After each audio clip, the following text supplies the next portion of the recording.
es el Evangelio? ¿En qué consiste? ¿Cómo nosotros como cristianos encajamos dentro de esa retórica?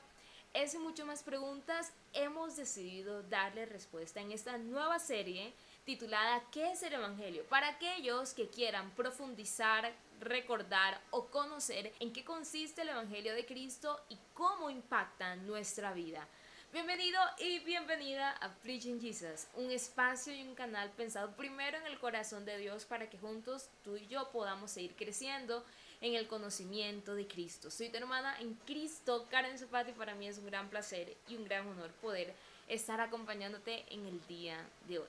Y bueno, como te había comentado hace unos minutos, hoy vamos a estar hablando justamente de qué es el Evangelio. Y no solamente vamos a estar hablando hoy, sino que esta es una serie de diversos capítulos en los que vamos a estar hablando diversos temas alrededor del Evangelio.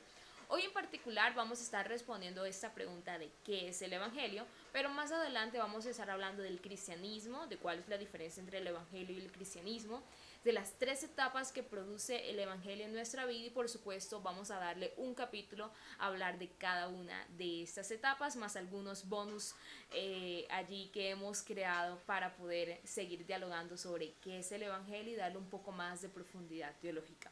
Estos videos, más que cualquier cosa, tienen el objetivo de que podamos crecer en el conocimiento de Cristo y lo que Dios me ha enseñado a mí, yo también poderlo compartir contigo. No me las sé todas, pero lo que sé puedo compartirlo a través de este medio. Así que si tú tienes algún comentario, alguna duda, sugerencia, la puedes dejar en los comentarios. Para mí será un gran honor leerlas y por supuesto pues responderte. Bien, si eres amable, si no eres amable no me comprometo a responderte. Muy bien. Entonces comenzamos ahora sí respondiendo a esta pregunta de qué es el Evangelio. Y resulta que esta pregunta es una de las preguntas más importantes dentro del cristianismo y de hecho es una de esas preguntas que todos nosotros como cristianos deberíamos conocer.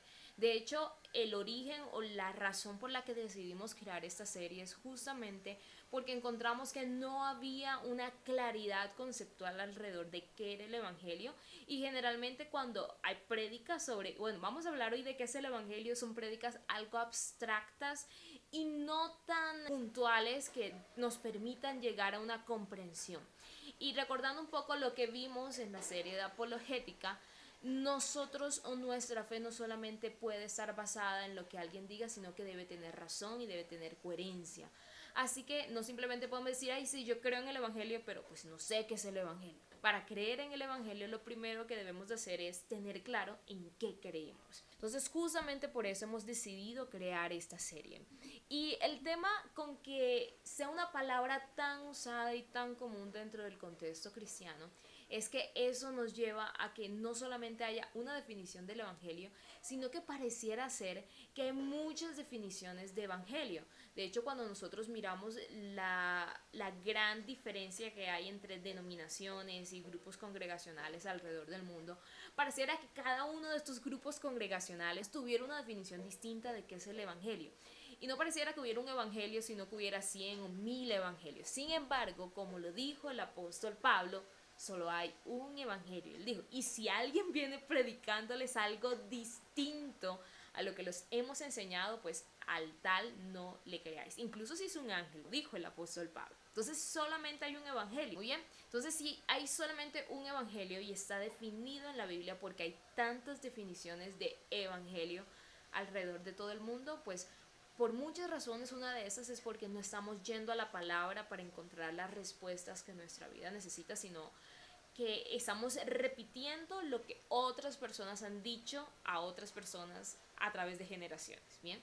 Y segundo, porque muchas veces como iglesia hemos manipulado las escrituras para que se acomoden a nuestra vida actual y no nosotros acomodar nuestra vida a las escrituras, llevando a una definición del evangelio nueva, distinta, diferente al establecido en la Biblia y que pues por supuesto no es el evangelio del que venimos a hablar el día de hoy. Ahora, ¿qué pasaría si todos nosotros tuviéramos claro qué es el evangelio y sobre todo qué es el evangelio bíblico? Porque de eso vamos a estar hablando. No es mi definición del evangelio, no es qué dice la Biblia sobre lo que es el evangelio. Ahora, al entender esto pasarían dos cosas fundamentales. Primero, dejaríamos de vivir vidas alejadas de lo que realmente Dios desea para nosotros. Dejaríamos de andar en un camino que no es el camino que Dios pensó para nuestras vidas. Bien, y segundo, ya no habría tanta disensión, ni pelea, ni contienda dentro del mismo pueblo de Cristo. Es impresionante y yo cada día me quedo bien impresionada de cómo entre denominación y denominación se atacan. Entonces, que tú no eres santo, que tú eres muy liberal, que tú eres pecador, que tú eres ultraconservador, que tú eres legalista. Bueno, ahí hay un montón de adjetivos que se dan entre congregación y congregación y eso no es sano. Y en lugar de mostrarle a Cristo al mundo, lo que estamos haciendo es que estamos alejando al mundo de Cristo. Entonces, algo bien importante para tener en cuenta de por qué debemos aprender realmente lo que significa el Evangelio. Entonces, recordemos que si no sabemos con precisión qué es el Evangelio, nuestra fe puede terminar fundada en tradiciones o experiencias o pensamientos humanos y no en la palabra de Dios. Y si nuestra fe no está bien fundamentada, entonces nuestra vida tampoco lo está y nuestro camino no está claro. Recordemos aquella parábola que dijo Jesús sobre aquel hombre que construyó su casa sobre la roca y aquel que construyó su casa sobre la arena. Entonces, cuando nosotros no entendemos y no tenemos claro qué es el Evangelio, podemos estar construyendo nuestra casa sobre la arena. Aunque vayamos a la iglesia, aunque cantemos adoraciones, aunque nos sepamos un montón de textos bíblicos, aunque haga videos acá en YouTube, si no tenemos claro qué es el Evangelio y no lo ponemos en práctica en nuestra vida, pues podemos terminar construyendo nuestra casa sobre la arena y pues no es eso lo que queremos. Queremos tener una casa, queremos que nuestra vida esté construida sobre la roca y que esa roca obviamente sea Cristo. Entonces, vamos ahora sí a entender qué es el Evangelio y vamos a comenzar con su definición. Entonces, la palabra evangelio viene del griego evangelion, ¿bien? Entonces, eso está conformado por dos partes. La primera es eun, que significa bueno, y angelion, que significa noticia o anuncio. En otras palabras, cuando hablamos de el evangelio, hablamos de una buena noticia. Pero aquí quiero que hagamos una precisión histórica bien importante, y es que en el mundo grecorromano, donde el autor o los autores empezaron a usar la palabra evangelio, el evangelio no era un consejo, no era una invitación a mejorar, no era una filosofía como muchos lo tienen hoy día, sino que era un anuncio público. Quiero que lo tengan aquí muy en cuenta. El evangelio era un anuncio público de un evento que ya había sucedido y que cambiaba la realidad sociocultural de ese contexto, ¿bien? Por ejemplo, cuando nacía un heredero imperial, eso se le consideraba un evangelio. Cuando se anunciaba que había nacido un heredero, eso era evangelio. Cuando un rey vencía definitivamente a sus enemigos y se anunciaba esa noticia, ese anuncio se le conocía como evangelio. Cuando un nuevo emperador ascendía al trono y esa noticia se daba a conocer a otros, eso era evangelio.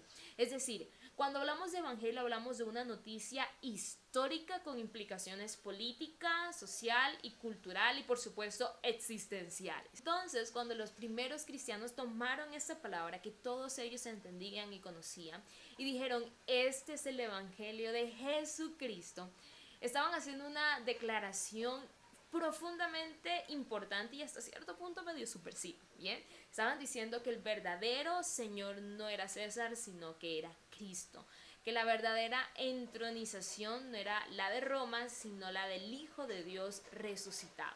Esto es bien interesante. El Evangelio representaba una noticia con un gran impacto social y cultural dentro de un contexto greco-romano.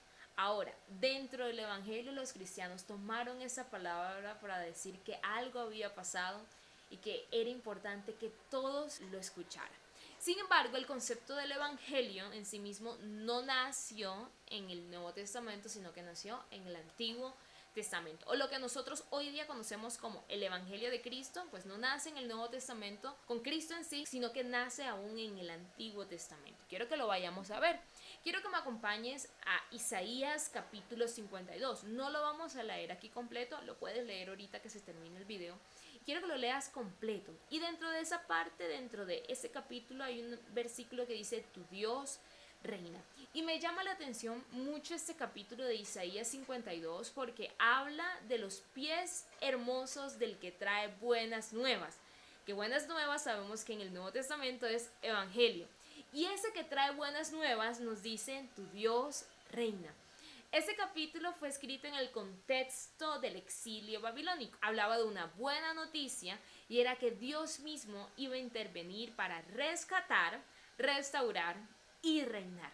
Es decir, el evangelio desde su raíz profética, ¿cierto? Aquel que trae buenas nuevas, es el anuncio de que Dios actúa soberanamente para salvar a su pueblo y establecer su reinado. Y esto, cuando estaba estudiando este tema, me pareció interesantísimo porque estas tres cosas que Dios prometió al pueblo de Israel que él iba a hacer, estas buenas nuevas que él estaba anunciando de que él iba a rescatar, él iba a restaurar y él iba a reinar, es justamente lo que el evangelio de Cristo hoy día hace en nuestros corazones. Y eso lo vamos a retomar cuando estamos hablando de las tres etapas que produce el evangelio en nuestra vida, pero quiero que lo tengamos en mente: rescatar, restaurar y reinar. Ahora, no solamente vemos la palabra del evangelio aquí, sino quiero que nos vayamos ahora sí al Nuevo Testamento. Y encontramos que en el libro de Marcos capítulo 1 dice de la siguiente manera: el tiempo se ha cumplido, el reino de Dios se ha acercado, arrepentíos y creed en el evangelio. Y quiero que notemos aquí el orden de este texto bíblico. Primero está el indicativo, el tiempo se ha cumplido. Luego encontramos el anuncio real, el reino de Dios se ha acercado. Y luego viene el imperativo, arrepiéntanse y crean. Entonces el arrepentimiento no es el evangelio, la fe no es el evangelio, son la respuesta al evangelio. Muy bien, el evangelio es el anuncio de que algo ha sucedido en la historia que exige una respuesta de tu parte y de la mía. Entonces, tenemos claro hasta el momento que el evangelio es el anuncio. Ahora, ¿cuál fue ese anuncio? Si ya sabemos que el evangelio es un anuncio bien importante que afecta la vida social, cultural, política de un país, de una nación. Entonces, ¿cuál es el anuncio o el evangelio de Cristo? Y quiero que vayamos acá a uno de los textos que para mí resume de manera más clara lo que significa el evangelio, y lo dijo el apóstol Pablo por allá en el libro de 1 de Corintios capítulo 15. Y leemos: además os declaro, hermanos, el evangelio que os he predicado, es decir, las buenas noticias que yo les he dicho, el cual también recibisteis, en el cual también perseveráis. Verso 2. Por el cual asimismo, si retenéis la palabra que os he predicado, sois salvos, si no creísteis en vano. Porque primeramente os he enseñado lo que asimismo recibí, que Cristo murió por nuestros pecados conforme a las Escrituras, y que fue sepultado, y que resucitó al tercer día conforme a las Escrituras. Wow, aquí Pablo nos estaba ofreciendo una de las definiciones más claras y concentradas de lo que es el evangelio. Este capítulo de 1 de Corintios 15, verso 1 al 4, declara que el evangelio, que la buena noticia es que Cristo murió por nuestros pecados, que fue sepultado y que resucitó al tercer día, todo esto conforme a las Escrituras. Quiero que observemos aquí la estructura que nos ofrece este pasaje bíblico. Primero, es histórica, es decir, murió, fue sepultado y resucitó. Todo esto se puede comprobar a través de la historia. Segundo, es teológica. Bien, él murió por nuestros pecados. Perfecto, es algo relacionado a nuestra relación con Dios. Tercero, es escriturístico. Bien, todo esto, todo lo que sucedió fue conforme a las Escrituras. Miren que dice: Cristo murió por nuestros pecados conforme a las Escrituras, y fue sepultado y resucitó conforme a las Escrituras. Y además es escatológico. En este texto se nos habla de la resurrección como la inauguración de una nueva creación. Dice que fue sepultado y que resucitó al tercer día. Entonces, esto es la definición más básica de lo que es el evangelio visto a través de la Biblia. Ahora, antes de dar una definición un poquito más completa, porque quiero que desglosemos bien lo que es el evangelio antes de pasar a qué es el cristianismo y las etapas y demás, quiero que veamos qué no es el evangelio, porque para saber qué es, también hay que conocer qué no es. Y para eso, entonces, hablemos de lo siguiente: el evangelio no es un estilo de vida, el evangelio no es un conjunto de valores, el evangelio no es una religión, el evangelio no es un código moral, el evangelio no es voy a portarme bien para ir al cielo, no. Y aquí quiero que seamos súper claros en esto, porque hay un tema que a veces sucede con los cristianos, con nosotros como cristianos, y es que a veces tendemos a atribuir significados teológicos a palabras que en su uso original no lo tenían, como la palabra evangelio. Hoy día le atribuimos un significado teológico súper grande a una palabra que tiene un significado muy sencillo y muy claro de entender. El evangelio no comienza con lo que nosotros hacemos, sino con lo que Dios ya hizo. Volvamos al punto. Evangelio significa buena noticia. Y una buena noticia de algo que ya sucedió. Que no comienza con lo que tú y yo hagamos, sino comienza con lo que Dios hizo por nosotros. Y teniendo eso en cuenta, lo que no es, vamos ahora sí a ver lo que sí es. Vamos a darle una definición. Entonces, ¿qué es el evangelio? Y hemos decidido crear esta definición, creo que bastante completa, pero si tú quieres complementar en los comentarios, bienvenido eres. Bien, entonces vamos a leer esta definición que nosotros hemos creado sobre qué es el evangelio y vamos a contrastarlo con la palabra de Dios, por supuesto. Entonces, el evangelio es la buena noticia de que Dios, por pura gracia, envió a su Hijo Jesucristo a vivir la vida que no pudimos vivir, morir la muerte que merecíamos y resucitar para darnos perdón, justicia y vida eterna a todo aquel que cree, mediante la reconciliación con el Padre a precio de su sangre. Y que nosotros podemos acceder a esta reconciliación por medio de la fe en Cristo Jesús y en su obra en la cruz. Entonces, con esta definición vamos a ir viéndola parte a parte, para entonces ahí no tener un concepto abstracto del evangelio, sino un concepto concreto, que podamos explicarle a otras personas lo que realmente es el evangelio. Empecemos con la primera parte, y es: el evangelio es la buena noticia. Ya lo vimos, el evangelio es un anuncio, entonces es una buena noticia de que algo sucedió. Muy bien. Siguiente, de que Dios. El evangelio no fue por iniciativa humana, sino que siempre ha sido iniciativa de Dios.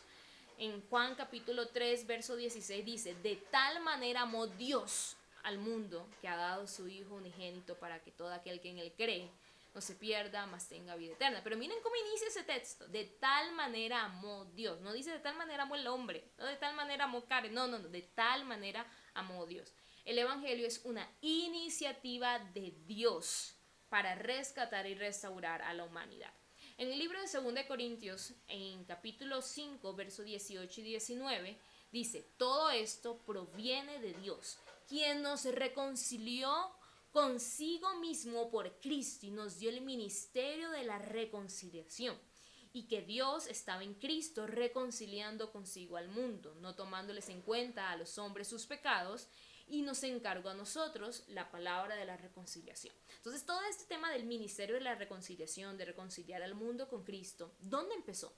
Lo empezó Dios. Dice verso 18: y todo esto proviene de Dios, no provino de ti ni de mí. Nosotros amamos a Dios porque provino de nosotros, no, fue una iniciativa de Dios para con la humanidad.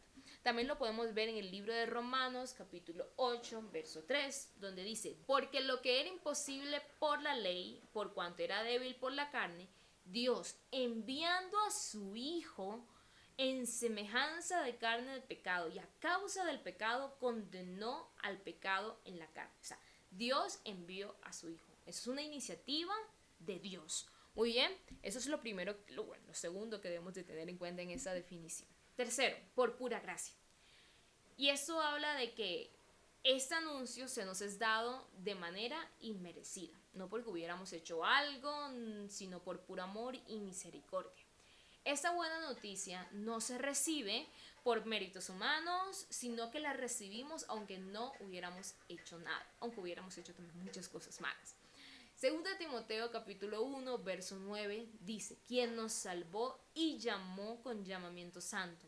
Miren lo que dice: no conforme a nuestras obras, sino según el propósito suyo y la gracia que nos fue dada en Cristo Jesús antes de los tiempos de los siglos. Es decir, esto no se produjo por nosotros, sino por Él. Muy bien. Primera de Juan capítulo 4, verso 19. Nosotros la amamos a Él porque Él nos amó primero. Efesios capítulo 2, verso 4 y 5. Pero Dios, que es rico en misericordia, por su gran amor con que nos amó, aun estando nosotros muertos en delitos y pecados, nos dio vida juntamente con Cristo. Por gracia sois salvos. Tito capítulo 3, verso 4 al 7. Pero cuando se manifestó la bondad de Dios nuestro Salvador y su amor para con los hombres, nos salvó no por obras de justicia que nosotros hubiéramos hecho, sino por su misericordia, por el lavamiento de la regeneración y por la renovación del Espíritu Santo. Bien, vamos a dejarlo allí, ustedes lo pueden terminar de leer en casa. Pero todos estos textos nos hablan de que no fue por algo que nosotros hubiéramos hecho, sino que fue solamente por la gracia de Dios en nuestra vida, por ese favor inmerecido, porque Él por su amor y misericordia quiso darnos esta salvación. Nosotros no hicimos nada para merecerla, Él lo hizo absolutamente todo. Ahora, sigamos, dice, envió a su Hijo Jesucristo. Esta buena noticia solo pudo ser realizada por el mismo Dios. Nosotros nunca hubiéramos alcanzado el nivel de Cristo para poder morir en la cruz por nuestros propios pecados. Bien, para nosotros como seres humanos era imposible lograr lo que Jesús logró. El libro de Juan capítulo 1 verso 14 dice, ya que el verbo fue hecho carne y habitó entre nosotros y vimos su gloria, gloria como la del unigénito del Padre, lleno de gracia y de verdad. Dice, ya que el verbo se hizo carne. Y más adelante, en verso 17 de ese mismo capítulo, dice, y ese verbo era Cristo. Así que esta obra de salvación fue hecha solo a través de Cristo, del mismo Dios hecho carne. Gálatas capítulo 4, verso 4 y 5. Dice, pero cuando vino el cumplimiento del tiempo, Dios envió a su Hijo, nacido de mujer y nacido bajo la ley, para que redimiese a los que estaban bajo la ley, a fin de que recibiésemos la adopción de hijos. Es decir, este trabajo fue hecho por el mismo Dios, que envió a su Hijo Jesucristo. Primera de Juan, capítulo 4, versos 9 y 10. Dice, en esto se mostró el amor de Dios para con nosotros, en que Dios envió a su Hijo unigénito al mundo para que vivamos por él. Filipenses capítulo 2 verso 6 al 8, el cual siendo en forma de Dios no estimó el ser igual a Dios como cosa a que aferrarse, sino que se despojó a sí mismo, tomando forma de siervo, hecho semejante a los hombres, y estando en la condición de hombre se humilló a sí mismo, haciéndose obediente hasta la muerte y muerte de cruz. Y este último texto que acabamos de nombrar, de mencionar, el texto en Filipenses capítulo 2, versos 6 al 8, nos muestra cómo esta obra solamente pudo venir de parte de Dios y pudo ser hecha por el mismo Dios. Es decir, miren lo que dice acá, no estimó el ser igual a Dios. Entonces, Él envió a su Hijo Jesucristo. Entonces, sigamos con esta definición. Ahora, ¿para qué envió a su Hijo Jesucristo? Lo envió para vivir la vida que no pudimos vivir. Cuando decimos que Cristo vino a vivir la vida que nosotros no pudimos vivir, estamos afirmando algo muy serio sobre nuestra condición. Y es que no es simplemente que nos faltó intentarlo mejor, como muchos dicen. No es que estuvimos cerca de lograr ser justos y fallamos por un poco. No, sino que la Escritura describe nuestra condición como profunda, estructural y espiritualmente pecaminosa. Romanos capítulo 3, verso 10 al 12 declara que no hay justo ni aun uno, no hay quien entienda, no hay quien busca a Dios, sino que todos nos hemos desviado para hacer lo malo. El problema no solo es la conducta externa, sino es una corrupción interna que va en nuestra naturaleza. Nuestra naturaleza es pecaminosa. También lo dice el libro de Romanos capítulo 3 verso 23, en donde dice, por cuanto todos pecaron y están destituidos de la gloria de Dios. No algunos, no la mayoría, no estos sí, estos no, no. Todos hemos pecado y todos hemos sido destituidos de la gloria de Dios. Efesios también lo dice, libro de Efesios capítulo 2 verso 1 al 3. Y este texto incluso va un poco más profundo, porque dice que estábamos muertos en nuestros delitos y pecados, siguiendo la corriente de este mundo, y éramos por naturaleza hijos de ira. No dice que estábamos enfermos espiritualmente, dice que estábamos muertos espiritualmente. Y cuando aquí se habla de la muerte espiritual, se habla de una incapacidad. Un muerto no puede responder por sí mismo, es incapaz de hacer lo bueno. Así estábamos nosotros muertos espiritualmente.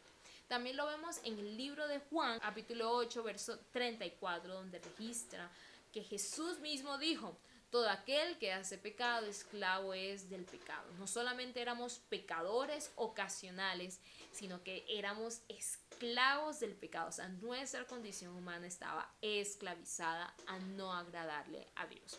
Y también lo vemos en Romanos capítulo 8, versos 7 al 8, que es aún más contundente con eso, donde habla de que los designios de la carne son enemistad contra Dios. O sea, los designios de nuestra naturaleza van en contra de lo que Dios quiere, porque no se sujetan a la ley de Dios y no pueden. Y dice, los que viven según la carne no pueden agradar a Dios. O sea, no es solamente que no queremos, es que no podemos hacer la voluntad de Dios. El libro de Jeremías capítulo 17 verso 9 describe el corazón humano como engañoso más que todas las cosas y perverso. Y Eclesiastés capítulo 7 verso 20 afirma que no hay justo en la tierra que haga el bien y nunca peque. Entonces, cuando afirmamos de que Cristo vivió la vida que no pudimos vivir, estamos reconociendo nuestra propia incapacidad, nuestra propia humanidad, nuestra propia naturaleza que no puede y no quiere agradar a Dios. Y tengamos algo en cuenta también. La ley exigía que para tener una comunión con Dios nuestra obediencia debería ser perfecta. Pero ¿qué hombre hay que nunca peque? Pues no lo hay. Solamente Cristo fue el único que vivió en esta tierra y murió sin pecado. Aquí tenemos algo supremamente importante. Él vivió la vida que nosotros no pudimos vivir. De hecho, por allá en el libro de Gálatas capítulo 3, verso 10, hay un texto que es bien interesante y dice: maldito todo aquel que no permaneciera en todas las cosas escritas en el libro de la ley para hacerlas. O sea, para poder tener una comunión con Dios, no simplemente podíamos cumplir la ley parcialmente, sino que además debíamos cumplirla en su totalidad. Santiago capítulo 2 verso 10 también declara que quien ofende un punto de la ley se hace culpable de toda la ley. Entonces entendemos acá que realmente no hubiera sido posible acercarnos a Dios por nuestros propios medios, sino que necesitaba que alguien perfecto, sin pecado, pagar el precio por nuestros pecados para entonces nosotros poder acercarnos a Dios. Y eso fue lo que hizo Cristo. Él vivió la vida que nosotros no pudimos vivir. Por ahí en el libro de Hebreos capítulo 4 verso 15 dice que Jesús fue tentado en todo según nuestra semejanza, pero sin pecado. Bien, primera de Pedro capítulo 2 verso 22 también dice que Él no hizo pecado. Ahora, en el libro de Romanos capítulo 5 verso 19 se resume la lógica redentora, que así como por la desobediencia de un hombre, en este caso Adán, lo encontramos en Génesis, a causa de él nosotros hemos sido pecadores toda la vida, ¿cierto? A causa de la desobediencia de un hombre, todos nosotros hemos pecado. También por la obediencia del uno, todos los demás podemos acercarnos a Dios. Entonces, eso es a lo que nos referimos cuando hablamos de que Él vivió la vida que nosotros no pudimos vivir. Él vivió esa obediencia, esa santidad que para nosotros, por nuestra propia condición humana, es imposible o era imposible. Ahora, no solamente se quedó allí, sino que vamos a la siguiente parte y es que Él murió la muerte que merecíamos. La Biblia nos enseña que la paga del pecado era la muerte, es decir, la paga o lo que nosotros merecíamos a causa de nuestra propia condición pecaminosa que heredamos desde Adán era la muerte. Sin embargo, Él murió en la cruz para que nosotros pudiéramos acercarnos a Dios. Eso se lo conoce como una sustitución penal.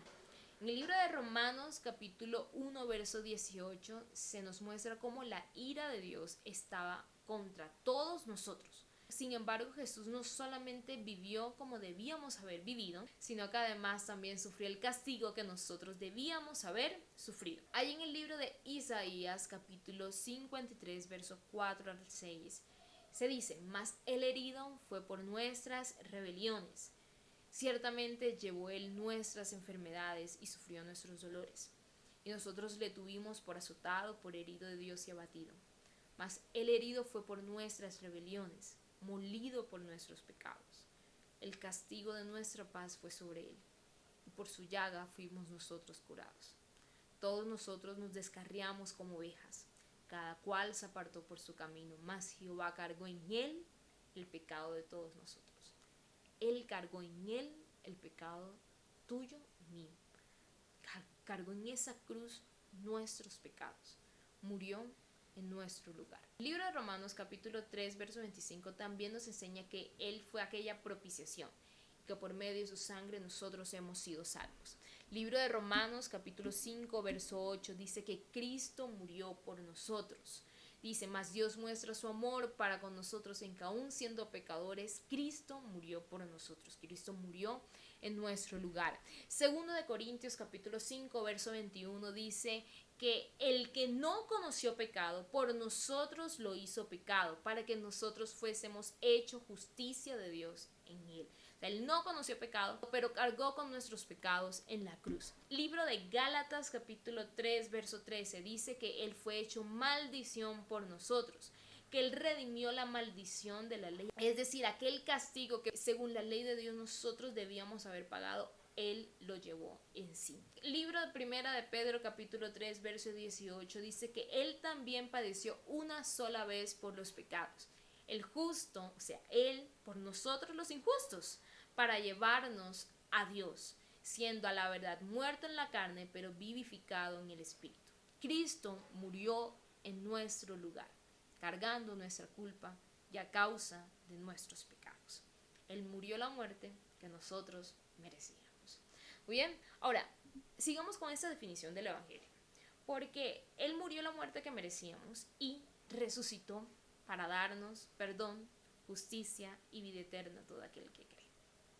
Entonces vamos a hablar de cada uno de esos conceptos. Resurrección. Lo más maravilloso de todo no es solo que Jesús murió, sino que Él resucitó. Algo que para los seres humanos era casi imposible, o es imposible humanamente hablando, Él lo hizo posible. Libro de Primera de Corintios capítulo 15 verso 17 dice que sin resurrección no hay salvación.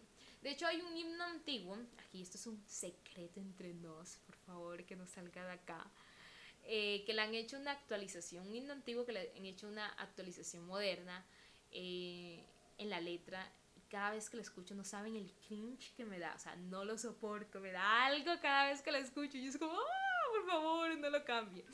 Y es este himno que dice, hay poder, poder, sin igual poder en Jesús, que murió y resucitó. Bueno, la letra moderna no dice que murió y resucitó, sí dice que murió.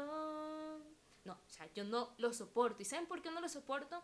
Porque lo importante no es solo que Jesús haya muerto, todos nosotros morimos. Bien, el cementerio y los cementerios están llenos de gente que ha muerto. El punto es que hay poder en Jesús, que no solamente murió, sino que también resucitó al tercer día, y con su resurrección hay perdón de pecados. Entonces, por favor, no la cantes. Si tú cantas esa canción en tu iglesia, por favor, no la cantes más mal.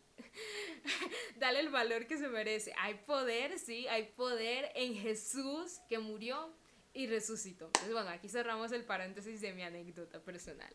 También lo podemos ver ese tema de la resurrección por ahí en el libro de Romanos, capítulo 4, verso 25, en donde dice que Él fue entregado por nuestras transgresiones y resucitado para nuestra justificación. Y estos términos de justificación y demás lo vamos a estar hablando más adelante, vamos a estar explicando, así que no hay problema, vamos paso a paso. También el libro de Romanos capítulo 6, verso 9 nos enseña que Cristo, habiendo resucitado de los muertos, ya no muere y la muerte no se enseñorea más de Él. Entonces, Él resucitó al tercer día, como lo había prometido. Muy bien. Estos son los temas que más me gustan. De hecho, si quieren aprender más sobre el tema de la resurrección, les recomiendo que lean, si no estoy mal, Primera de Corintios. Ahí en Primera de Corintios se habla bastante del tema de la resurrección y del porqué de la resurrección es importante, así que vayan y leanla. Muy bien. Entonces, Él resucitó ¿para qué? Entonces vamos con el primer punto. Y Él resucitó para darnos perdón. ¿Perdón de qué? Pues de nuestros pecados. Bien. Ya vimos en el punto anterior, o en los dos puntos anteriores, que teníamos una naturaleza pecaminosa y que habíamos hecho lo malo y que somos malos naturalmente. O sea, esta carne no le agrada a Dios, no quiere hacer las cosas que le agradan a Dios. Entonces, Él resucitó para darnos perdón de pecados. Efesios capítulo 1, verso 7 dice que en Jesús es en donde tenemos redención por su sangre y el perdón de pecados. Muy bien. Libro de Colosenses, capítulo 2, versos 13 y 14, dice: y a vosotros, estando muertos en pecados y en la incircuncisión de vuestra carne, os dio vida juntamente con él, perdonándoos todos los pecados, anulando el acta de los decretos que había contra nosotros, que nos era contraria, quitándola del medio y clavándola en la cruz. Él nos dio perdón de pecados por medio de la resurrección. Ahora, no solamente nos dio perdón, sino que además nos dio justicia. Y esta justicia está relacionada con la justificación. ¿Y qué es la justificación? Es básicamente declarar a alguien justo. Como les dije, eso lo vamos a profundizar un poquito más adelante, pero para que lo tengamos como claro. Libro de Romanos, capítulo 22, dice: la justicia de Dios por medio de la fe en Jesucristo para todos los que creen en Él, porque no hay diferencia. Es decir, nosotros se nos ha sido dada la justicia de Dios por medio de Jesucristo, el ser declarados justos. Muy bien. Romanos capítulo 5, verso 1 dice: justificados pues por la fe tenemos paz para con Dios por medio de nuestro Señor Jesucristo. Y recordemos lo siguiente: nosotros a causa del pecado estábamos alejados de Dios y alejados de todas las cosas celestiales. El pecado básicamente rompió nuestra relación con Dios. Sin embargo, con la resurrección, o sea, muerte y resurrección de Cristo, Él nos justificó, Él nos hizo justos, no por nosotros, no por nuestros méritos, sino por los de Él. A mí me gusta explicar este tema de la justificación de la siguiente manera. Imaginemos una capa, ¿bien? O un hoodie, un blazer, lo que tú quieras, una capa, ¿bien? Entonces, sin la capa, tú me ves a mí. Perfecto, ves Karen, mi peinado, demás, bien. Cambio, si yo tengo un hoodie, una capa, y me tapo totalmente con la capa, me pongo la capa encima, bien, todo encima me cubro, ya tú no me vas a ver a mí, sino que vas a ver, pues, la capa. Entonces vamos a suponer que esa capa es la justicia de Cristo, los méritos de Cristo. ¿Y cuáles fueron los méritos de Cristo? Pues Él vivió una vida sin pecado y murió en la cruz. O sea, unos méritos grandes. Entonces, cuando nosotros recibimos a Cristo, somos justificados, tenemos justicia. Es decir, somos declarados justos. ¿Cómo así?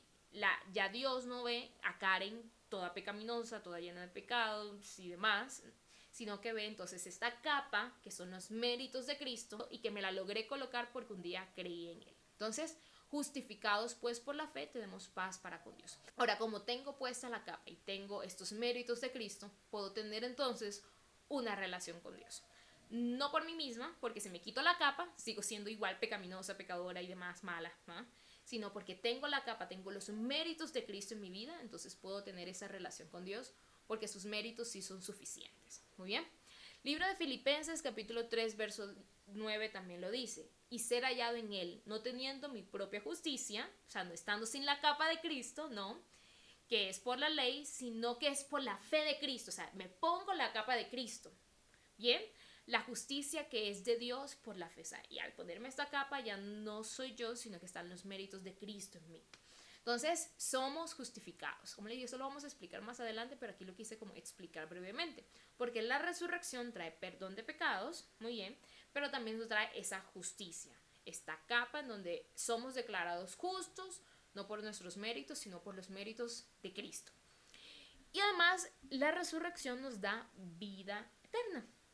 Bien, el libro de Juan, capítulo 3, verso 16, un texto muy conocido, porque de tal manera amó Dios al mundo que ha dado a su Hijo unigénito para que todo aquel que en él cree no se pierda, mas tenga vida eterna. Muy bien, excelente.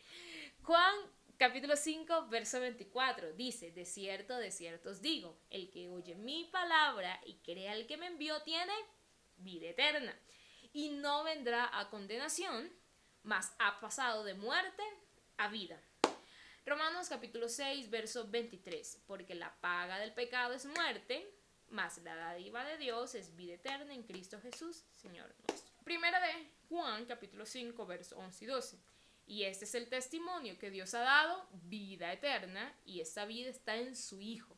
El que tiene al Hijo tiene la vida, el que no tiene al Hijo de Dios no tiene la vida. Ahora, ¿cómo así el tema de la vida eterna? Entonces aquí debemos hablar de cómo nosotros estamos compuestos. Muy bien, nosotros, al igual que Dios es 3 en 1, nosotros también somos tripartitos. Por allá lo dice en el libro de Tesalonicenses, dice, todo vuestro ser, espíritu, alma y cuerpo. El ser humano está conformado por espíritu, alma y cuerpo. Ahora, aunque nosotros morimos terrenalmente, bien, tenemos unos días contados, nadie aquí tiene vida eterna terrenalmente hablando, nosotros tendremos vida eterna por fuera de este mundo terrenal.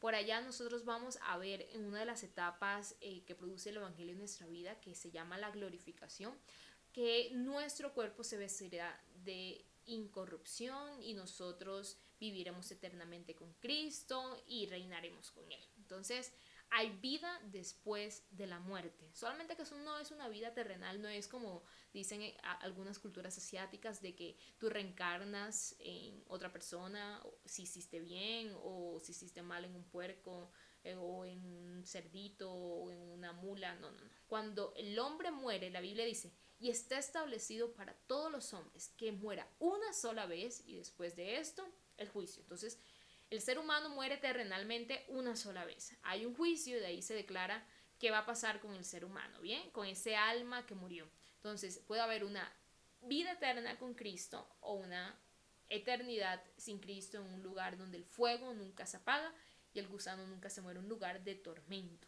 Entonces, para que lo tengamos en cuenta, hay vida eterna en Cristo. Muy bien. Ahora sigamos con esta definición de qué es el Evangelio. Y dice esta definición mediante la reconciliación con el Padre. Esto ya lo hablamos un poquito en el texto de Filipenses que hace un ratico mencionamos, pero bueno, vamos a volverlo a mencionar. Porque la cruz no solamente canceló la culpa, sino que además restauró nuestra relación con Dios. Recordemos que si nuestra naturaleza pecaminosa nos alejó de Dios, pues ahora por la muerte de Cristo y por su resurrección, y por lo que vimos hace un momento que tenemos perdón, justicia y vida eterna, pues entonces nuestra relación con el Padre vuelve otra vez a reconciliarse. Y creo que uno de los textos más claros para hablar de esto lo encontramos en 2 de Corintios, capítulo 5, versos 18 al 20, en donde dice, y todo esto proviene de Dios. Este texto ya lo mencionamos. Quien nos reconcilió consigo mismo por Cristo y nos dio el ministerio de la reconciliación. Ahora, ¿qué consiste este tema del ministerio de la reconciliación? Lo explica verso 19, que Dios estaba en Cristo reconciliando consigo al mundo, no tomándole en cuenta a los hombres sus pecados, y nos encargó a nosotros la palabra de la reconciliación. Así que nosotros somos embajadores en nombre de Cristo, como si Dios rogase por medio de nosotros, os rogamos en nombre de Cristo, reconciliados con Dios. Entonces, nosotros a través de esta muerte y resurrección de Cristo podemos volver a tener una conexión con el Padre, podemos ser reconciliados con Él. Muy bien, y no solamente lo dice allí, sino que por ejemplo encontramos que en el libro de Romanos capítulo 5, versos 10 y 11 se nos habla de que fuimos reconciliados con Dios por la muerte de su Hijo. También el libro de Colosenses capítulo 1, versos 20 al 22, en donde se nos dice que haciendo la paz mediante la sangre de Cristo. O sea, y hubo paz entre Dios y el ser humano por medio de la sangre que fue derramada en la cruz del Calvario. Entonces, eso es bien importante. Vamos a la siguiente parte que ya la anticipó un poco y es aprecio de su sangre. La sangre representa muerte sacrificial sustitutiva, es decir, una muerte en modo de sacrificio y sustitutiva porque fue en lugar de nosotros. Muy bien. Libro de Efesios capítulo 1 verso 7 tenemos que dice, en quien tenemos redención por su sangre. Ahora, esa palabra redención, ¿qué significa? Para entender la palabra redención y irnos a cómo se utilizaba dentro del contexto original. Redimir se utilizaba para hablar de cuando alguien compraba a precio a un esclavo. Bien, entonces yo te redimo, yo pago el precio y te hago libre. Entonces, en quien tenemos redención por su sangre, o sea, Dios, Jesús, pagó el precio por nosotros, ¿cierto? Por medio de su sangre. O sea, el precio de nuestra salvación fue la sangre de Cristo. Muy bien, libro de Primera de Pedro, capítulo 1, versos 18 y 19, dice, rescatados con la sangre preciosa de Cristo. O sea, nosotros fuimos tomados de ese mundo y de esa pecaminosidad y de todo lo malo que hicimos por medio de la sangre de Cristo. Ese fue el precio que Jesús pagó. El libro de Hebreos capítulo 9 verso 12 dice: y no por sangre de machos cabríos como se hacía en el Antiguo Testamento. Recordemos que antes en el Antiguo Testamento, para que el pecado se cubriera, debía haber muerte de un animal. Bien, entonces miren lo que dice el libro de Hebreos 9 capítulo 12, verso 12. Y no por sangre de machos cabríos ni de becerros, sino por su propia sangre. O sea, Jesús pagó no con la sangre de un animal, sino con su propia sangre. Dice, entró una vez para siempre en el lugar santísimo, habiendo obtenido eterna redención. O sea, habiendo pagado el precio por nuestra vida una sola vez y para siempre. Libro de Apocalipsis, capítulo 5, verso 9. Y dice, y cantaban un cántico nuevo diciendo, digno eres de tomar el libro y de abrir sus sellos, porque tú fuiste inmolado y con tu sangre nos has redimido para Dios, de todo linaje y lengua y pueblo y nación. Miren esto, aquí están hablando y dice, porque con tu sangre nos has redimido. O sea, nosotros hemos sido redimidos, hemos sido pagados, o sea, el precio que Jesús pagó para que nosotros fuésemos salvos fue su sangre preciosa, a precio de su sangre. Ahora, sigamos. Y sí que nosotros podemos acceder a esta reconciliación por medio de la fe. Entonces, la fe no es un mérito, es un instrumento. Una vez, aquí una anécdota, estaba conversando con alguien, en esas conversaciones teológicas medio profundas que a veces uno tiene, y le estaba explicando justamente ese tema de la gracia, de que la salvación no es por mérito humano, sino que es 100% por Dios, fue iniciativa de Dios, eso lo vimos al inicio, fue iniciativa de Dios, un regalo inmerecido, y que así nosotros obtuvimos la salvación. Nosotros no obtenemos la salvación por las 1000 cosas que hagamos. No, yo obtengo la salvación porque yo voy a la iglesia todos los domingos. No. Qué pena, pero no. Yo obtengo la salvación porque ayuno 30 veces al mes, o sea, todos los días del mes. Tampoco. Yo soy salvo porque yo me he visto de X o Y manera. No.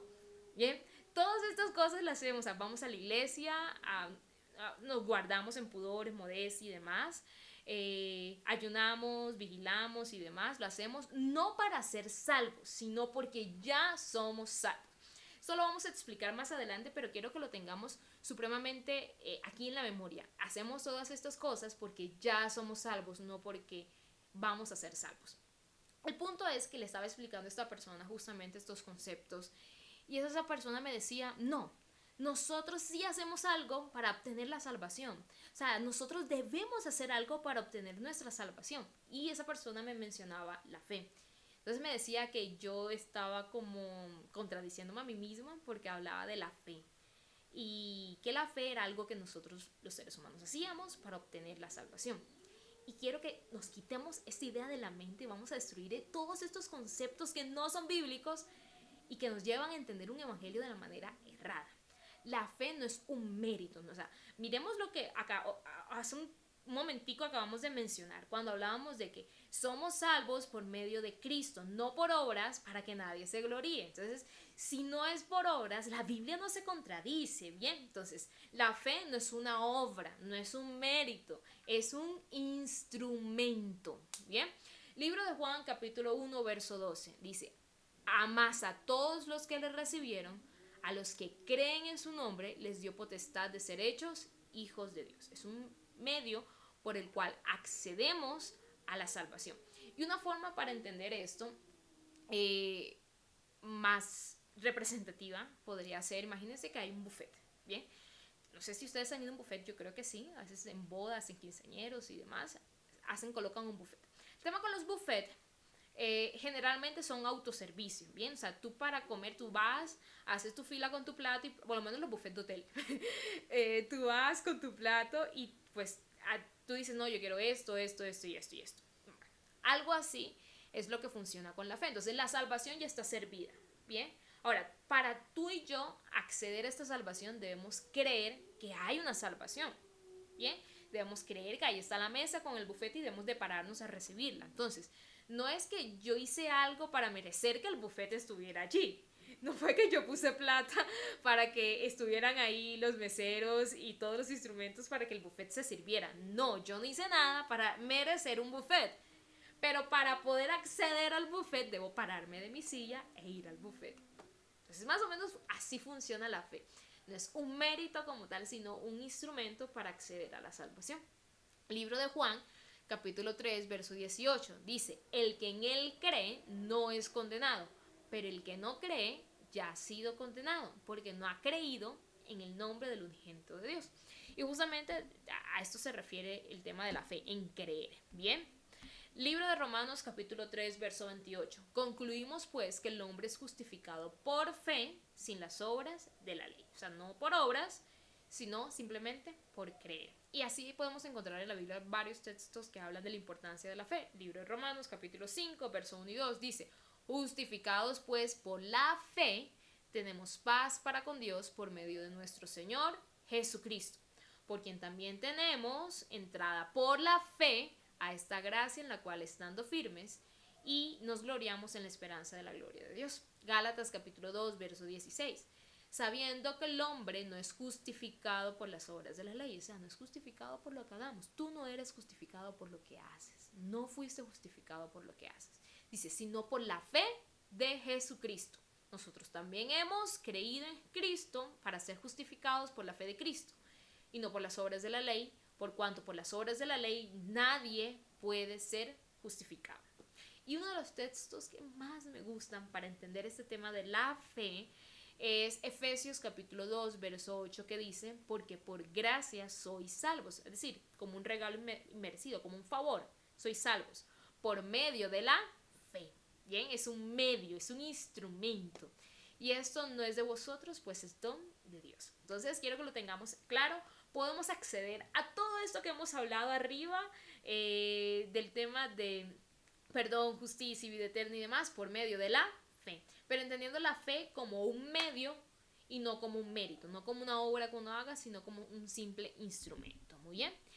Entonces, así podemos concluir justamente esta definición de qué sí es el Evangelio. Fue un poco larga y fui como detalle a detalle y con un montón de textos bíblicos porque quería justamente que pudiéramos revisarlo en su totalidad. De hecho, nosotros hemos creado una guía, un PDF bien detallado de todo el estudio bíblico de qué es el Evangelio. Lo vas a poder encontrar en la sección de la descripción de este video, así que ve, míralo, estúdialo, ve texto a texto, ve donde tu pastor, donde tus líderes, consúltalo, estúdialo a la profundidad, porque la intención es simplemente que te quedes con, eso es lo que dijo por ahí la hermana Karen en YouTube, no, sino que puedas profundizarlo y puedas incluirlo e interiorizarlo en tu corazón para que así entonces no tengamos 1000 definiciones del Evangelio, sino que tengamos claro qué es el Evangelio. Ahora vamos a repetir qué es el Evangelio. Entonces el Evangelio es la buena noticia de que Dios por pura gracia envió a su Hijo unigénito, a Jesucristo, a vivir la vida que ni tú ni yo pudimos vivir, a morir la muerte que tú y yo merecíamos y a resucitar para darnos perdón, justicia y vida eterna a todo aquel que cree mediante la reconciliación con el Padre a precio de su sangre. Y que nosotros, como ya lo dijimos, podemos acceder a esta reconciliación por medio de la fe en Cristo Jesús y en su obra en la cruz. Esto es lo que es el Evangelio. Es un anuncio y un anuncio importantísimo. El anuncio de que Dios decidió no dejar nuestra condición como estaba, sino que decidió transformarnos por medio de la sangre de su único Hijo. Que allá en Génesis, cuando Adán y Eva pecaron, que fueron sacados del huerto del Edén, donde toda la naturaleza del ser humano se corrompió, no solamente la del ser humano, sino que en general la naturaleza fue corrupta desde ese momento, entendemos que desde allí Dios ya tenía un plan preparado para restaurarnos. Y ese plan es Jesucristo. A través de Él tenemos perdón, salvación y vida eterna. Entonces, qué buena noticia. Ahora yo te hago la pregunta, ¿ya sabías esto sobre el Evangelio? ¿Ya tenías claro qué era el Evangelio? Antes de cerrar, quiero contarte una anécdota bien curiosa y chistosa. Yo aquí cuento anécdotas, por favor que no salgan de acá. Y quiero contártela porque me parece interesante para entender todo esto que hemos hablado y para resumir. Resulta una vez que estaba en clase, yo era profesora de un instituto bíblico en Cartagena, una escuela bíblica en Cartagena, de la congregación a la que asistía. Y una vez estábamos en la clase de Romanos, si no estoy mal, y Romanos es un libro maravilloso porque Romanos nos explica de manera consistente y sistemática en qué consiste el Evangelio. Y estábamos en clase, yo hice una pregunta a mis estudiantes y fue justamente ¿qué es el Evangelio? Si tienen que definir el Evangelio, ¿cómo lo definen? Recuerdo que muchos de ellos me dijeron, Karen, el Evangelio es poder de Dios para salvación a todo aquel que cree, al judío primeramente y también al griego.